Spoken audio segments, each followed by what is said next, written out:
एक बार एक जंगल के निकट दो राजाओं के बीच घोर युद्ध हुआ। एक राजा जीता, दूसरा हारा। सेनाएं अपने नगरों को लौट गई। बस सेना का एक ढोल पीछे रह गया। उस ढोल को बजा बजा कर सेना के साथ गए भांड वो चारण रात को वीरता की कहानियां सुनाते थे। युद्ध के बाद एक दिन आंधी आई। आंधी के जोर में वह ढोल लुढ़कता पुढ़कता एक सूखे पेड़ के पास जाकर टिक गया। उस पेड़ की सूखी टहनियां ढोल से इस तरह से सट गई थी कि तेज हवा चलते ही ढोल पर टकरा जाती थी और धमाधम की गुंजायमान आवाज होती। एक सियार उस क्षेत्र में घूमता था।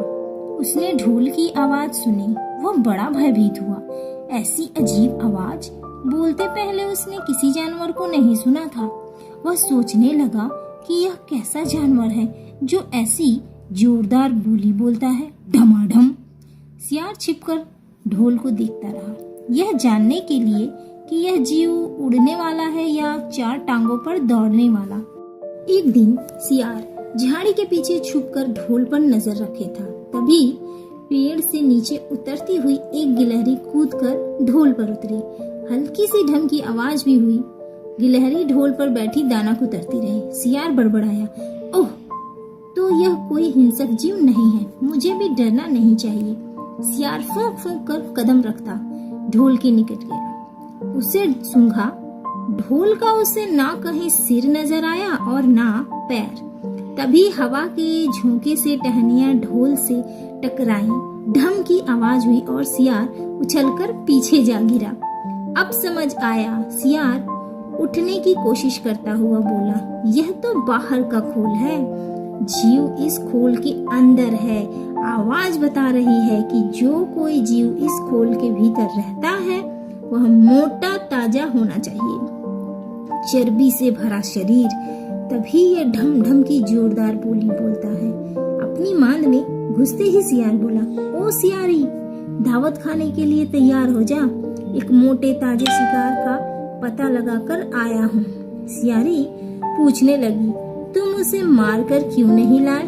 सियारी ने उसे झिड़की दी, क्योंकि मैं तेरी तरह मूर्ख नहीं हूँ। वह एक खोल के भीतर छिपा बैठा है।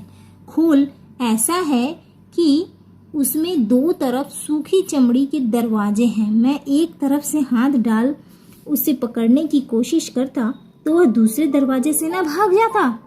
चांद निकलने पर दोनों ढोल की ओर गए। जब वह निकट पहुंच ही रहे थे कि फिर हवा से टहनियां ढोल पर टकराई और ढम ढम की आवाज निकली। सियार सियारी के कान में बोला, सुनी उसकी आवाज? जरा सोच, जिसकी आवाज ऐसी गहरी है वह खुद कितना मोटा ताजा होगा। दोनों ढोल को सीधा कर उसके दोनों ओर बैठे और लगे दांतों से ढोल के दोनों चमड़ी वाले भाग के किनारे फाड़ने। जैसे ही चमड़ियां कटने लगी, सियार बोला, होशियार रहना, एक साथ हाथ अंदर डाल शिकार को दबोचना है। दोनों ने हूं की आवाज के साथ हाथ ढोल के भीतर डाले और अंदर टटोलने लगे। अंदर कुछ नहीं था। एक दूसरे के हाथ ही पकड़ में आए। दोनों चिल्लाए, हैं, यहाँ तो कुछ नहीं है, और वे माथा पीट कर रह गए। तो इस कहानी से हमें यही सीख मिलती है कि कई बार बड़ी बड़ी बातें करने वाले लोग भी अंदर से ढोल की तरह खोखले होते हैं।